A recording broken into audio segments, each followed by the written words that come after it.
Everyone's already pre-ordering the iPhone 17 Pro Max. That's a mistake. Not because it's a bad phone, it isn't, but because what's coming in September changes the math entirely. I've spent the last several weeks going deep on every credible leak, every supply chain report, every analyst note on the iPhone 18 Pro Max, and there are specific upgrades coming this year that I haven't seen covered properly anywhere. One of them is a first for the entire iPhone lineup. We'll get to it. But first, let me show you exactly what Apple is building. The iPhone 18 Pro Max drops in September 2026. Apple is adopting a two-phase rollout this year. The iPhone 18 Pro, Pro Max, and a foldable iPhone land in the fall, while the base iPhone 18 and 18e won't show up until spring 2027. That's actually important for you. If you want to upgrade during the standard fall timeline, you'll need to go Pro or wait. And if you're going Pro anyway, here's what you're getting. Let's start with the engine. The iPhone 18 Pro Max is getting Apple's first 2 nanometer chip. The current A19 chip is built on 3 nanometer. 2 nanometers is a long-awaited step down in node size. What does that mean in real life? Reports suggest a 15% increase in processing speed and a 30% boost in power efficiency, 30% more efficient. Think about what that means for battery life alone before Apple even increases the battery size. The Pro Max is rumored to feature a 5,100 to 5,200 milliamps battery on top of those efficiency improvements from the 2 nanometer chip. That's not a spec. That's an all-day phone becoming an all-day plus half of tomorrow phone. And here's the thing, there's a cost side to this story too. Switching from 3 nanometers to 2 nanometers reportedly raises the cost of each chip by around $35, a 70% increase from $50 to $85. Apple analyst Ming-Chi Kuo doesn't believe Apple will raise the price of the iPhone 18 Pro models.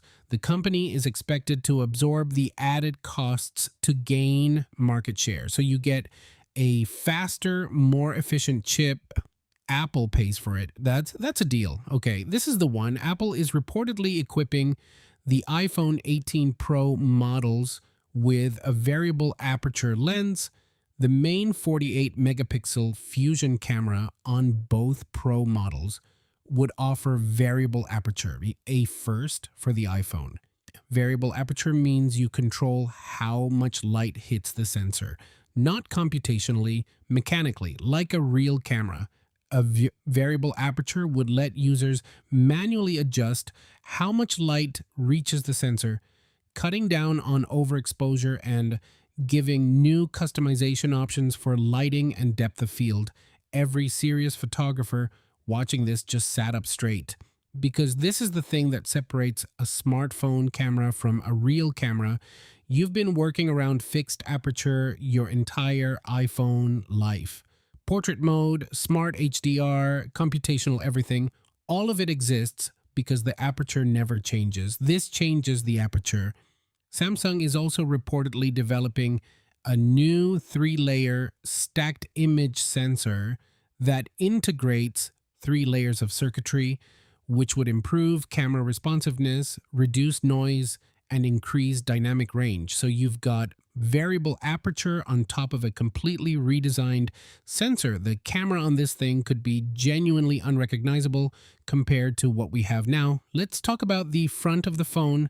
Face ID's flood illuminator is being moved under the screen on the iPhone 18 Pro models, and that's what's making room for a smaller dynamic island. Now, full under-display Face ID? Probably not this year. A prominent leaker confirmed it's only the infrared sensor moving under the display, not the full camera. The most likely outcome is a smaller dynamic island with some Face ID components under the glass. Still, a smaller dynamic island matters. That's real estate on your screen you're getting back. And on the display technology side, the iPhone 18 Pro and Pro Max are expected to feature new LTPO Plus display technology, which should allow higher refresh rates while using battery power more efficiently.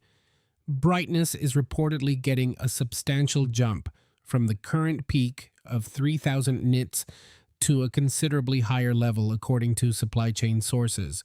The current display on the 17 Pro Max is already stunning.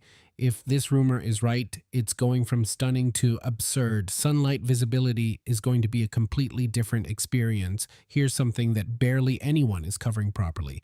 2026 is expected to be the year the Pro iPhone models finally get Apple's own C2 modem with mmWave 5G support, replacing Qualcomm entirely. Apple designing their own modem is significant because it means they control the power envelope. Better battery, better signal management, no Qualcomm tax. But the bigger connectivity story, if Apple meets the 2026 target, the iPhone 18 Pro Max would be among the first devices to offer 5G satellite internet, not the emergency SOS satellite stuff we have now. The addition could allow the iPhone 18 Pro models to offer full internet access over satellite, supplementing 5G for increased coverage when standard networks are unavailable. Third-party apps would reportedly be able to access the satellite connection, with Apple Maps and Photos confirmed as early use cases. That's not a gimmick. That's genuinely useful for anyone who travels, anyone in a rural area, anyone who's ever stood at a campsite with 0 bars going, cool, I'm dead. Design-wise, look, let's be honest. The iPhone 18 Pro lineup will largely retain the same design as the iPhone 17 Pro models. The rear camera system will look identical to the current generation.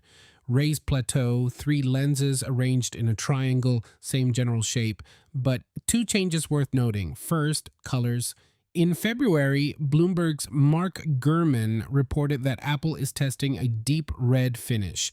Rumors of purple and brown have circulated, but Gurman believes those are variants of the same red idea. The lineup is expected to include light blue, dark cherry, dark gray, and silver. Dark cherry, that's the one. It's not the product red, you know.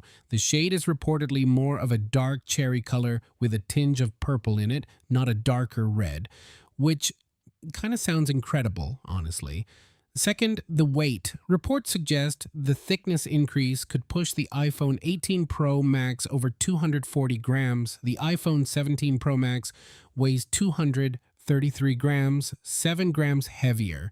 That's roughly 1 AA battery you won't notice. Let's talk about the number that actually matters to most people.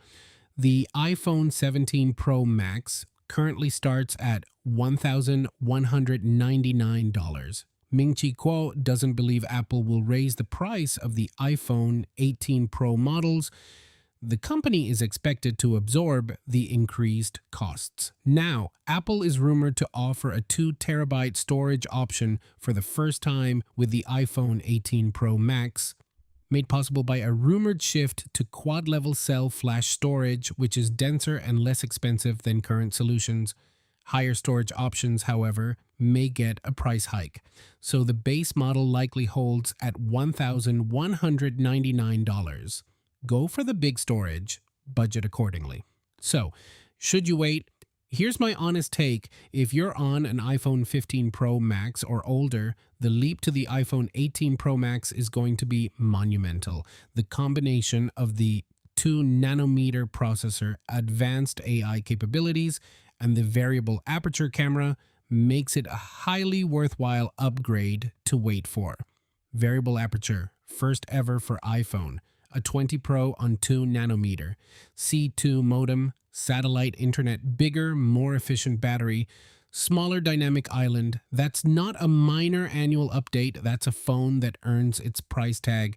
If you're on an iPhone 17 Pro or Pro Max right now, the wait is not worth it. The performance difference won't be noticeable day to day, and the design stays the same. But if you're anyone else, September, one thing I'm genuinely curious about, the variable aperture camera. Is that the feature that finally makes you feel like your iPhone is a real camera? Or do you think Apple's computational photography already solved that problem? Let me know, because I have a feeling that answer is more divided than you'd think. See you next video. Peace.